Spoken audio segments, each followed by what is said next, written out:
Ndikutokoza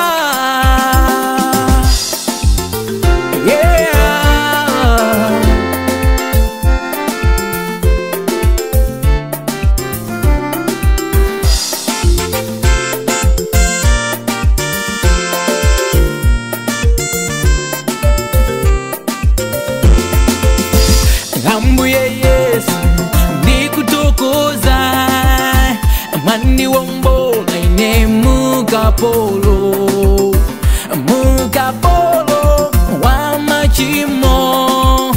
Haleluya Yesu ndikutokoza lindikomela dzina la Mbuye lisangalatsa lijizantenda lichosankawa matamtima ndilokoma dzina la Yesu. Ine namasulira ine namasulira namasulira hayo haleluya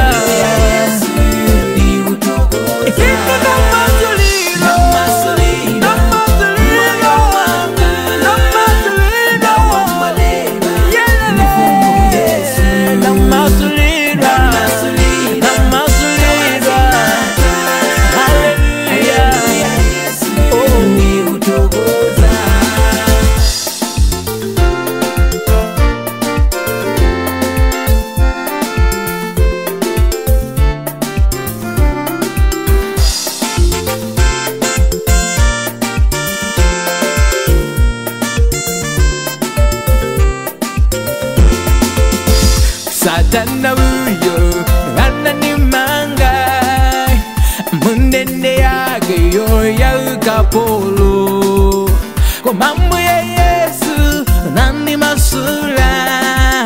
Haleluya Yesu ndikutokoza niimba nyimbo yola mambuye wandivula matope uzama mulichi mwene mutima mwanga. Haleluya nakundi